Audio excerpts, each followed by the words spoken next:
Okay, last flight. Mulanavong. Mulanavong. It sounds like a mulebanga in Korea. Yeah. And what does that mean? I think it's same meaning as a Mulanavong. That's a windmill, isn't it? Yeah. A Mulanavong. How about if I start off? As a flight, I like the wines. Yeah, I like this flight overall better than the previous flight. That's a different for me. As a flight, they were better, but didn't like them. So the first one, I got muted berry aromatics. It was light red in color, hint of purple. The palate was better than the nose. I had some floral berry fruit. The length was pretty good. I scored this 87 to 88 points. All right, Peter? I have a sense of what I'm looking for when I buy Beaujolais. This was not that. It started off okay. Color, the nose, some sweetness, hint of rhubarb. But then the palate, this full, rich entry, powerful, tannic, harsh. No. Not for you. So nothing wrong with it. Just for me, nothing right with it. I actually believe that this is a disservice to the consumer. Because the consumer, in my mind, should not think that this is Beaujolais. Oh, I disagree. Come on, you're being harsh. You're being harsh. Okay. I scored it 80. Is it because it was too harsh? Yeah, too in your face. Oh, okay. Too powerful, too tannic. But which is one of the things that happens with climate change. Yeah. You're getting riper, right? So when I was in France, I went to a wine shop in Avignon, and this fellow had a number of Cru Beaujolais there. And he said, "Have you ever tasted this wine?"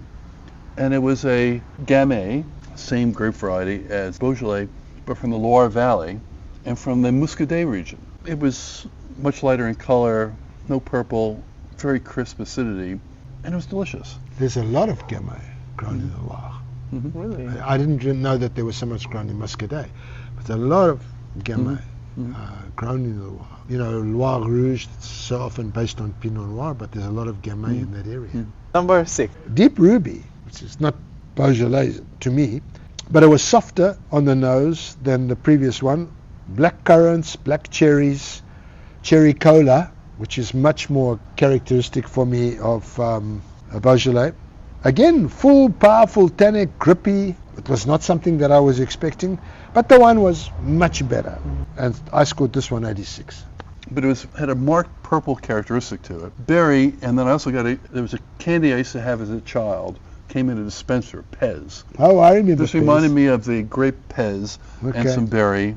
It had some earthiness. Again, one's tolerance of the tannins on the finish. There was grip there. Yeah. Using the British term. I was more generous than you. I gave it a 90. 90. So the third wine, a little purple there. It's some ruby red, some clearing at the rim. This I thought was pretty classic for Cru Beaujolais, except that it was the firmest of the first three wines, and the tannins shortened the finish. It'd be interesting to see how this ages. I was at Spark Steakhouse in Tampa, Florida a number of years ago. I don't know, 20,000 wines on their wine list, something insane, and was able to get Beaujolais from the 70s, Cru Beaujolais, and they were plenty good. And at Spark Steakhouse at the time, this was probably about 10 years ago, they were costing $18 or $20.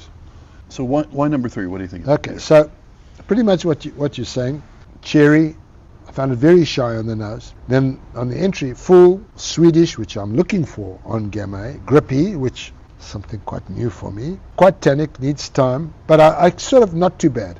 Slightly better than the previous one, which I scored 86. I scored this one 88. So if you pick one, this will be the one that you would age. And the third one? I don't want to age. No, you any don't of want to them. age. Okay. No. Yeah. Not because they're not age-worthy. But when I go and buy Beaujolais, I'm not looking for Van de to Garde. age it. Yeah. Yeah. Okay. If somebody was so inclined, this would be an interesting one to see age. It has the balance. Yeah, it does. It's and the fruit. So I think you probably could age this. Okay. All right. Then the last one. This is paler. Still some graduations, legs, but no extract. All of them had extract. This one almost no extract. I've never really dealt with Gamay with extract, but This one, almost no extract. Strawberries again on the nose, a hint of arugula, something slightly green. Palate was sweetish on the entry, which is what I expect from Beaujolais. Balanced, gentle, good. It's tannic. It still needs some time. But for me, this was clearly the class act here, and I scored this 90. And I'm in the same camp as you.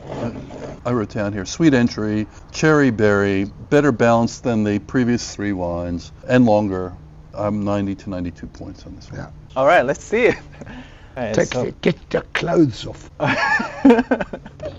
Number 5 is the Christophe Paquelin Moulin Avant 2022. Number 6 was your second best wine, Pat. And then your third one is Moulin Avant Domaine Anita. I believe this one was scored really high. What was this? It's a 2022. Yes. And then number 7 is the Moulin Avant Dijon.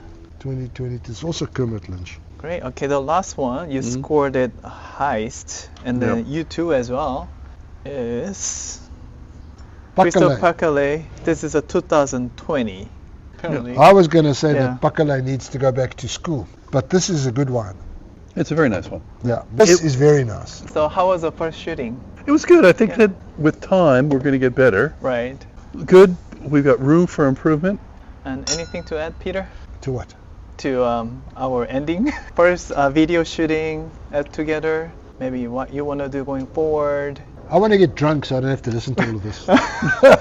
No, I opened the channel for you to help you. So All right then. we'll do more. Okay, so let's get serious. What do I want to do? Patrick and I have been tasting wine together for how many years? I believe it's 30 years now. 30 years. Yeah. We've been teaching wine tasting for 20 years. Right. Clearly, this is something really serious and passionate for us. We love doing it either one-on-one or with other people. And we believe we can bring a wealth of knowledge, experience. The idea being that we should have a whole lot of fun while teaching people enough to know that they should go out there, try it, trust themselves. And the whole thing is fun. If it's not fun, it's not worth doing. Right. So once we get enough subscribers, hopefully we can travel together to other wine regions, maybe all over the world. What we need to do is organize, either in South Africa or somewhere in Africa, tasting for 20 to 25 people, combined with safari. And I have some ideas about how to do it. Of course, it won't be cheap, but it will be amazing of course, fun. Let's do it. All right, so the ending I'm gonna do in Korean as 구독과 좋아요. It's Korean. Are you able to do that? 구독과 좋아요. 구독과 좋아요. Yeah. I have no Ready? idea. That's subscribe and like. Oh, they don't understand subscribe and like in English? They do, but it's Korean. Okay, say it again. So just for the first video. Say it again. 구독과 좋아요. 구독과 구독과 주독과 G-O-O. 구독과 구독과 좋아요. 좋아요. 좋아요. Exactly. 구독과 좋아요. Yeah. 구독과 좋아요. All right, 1, 2, 3. 구독과 좋아요.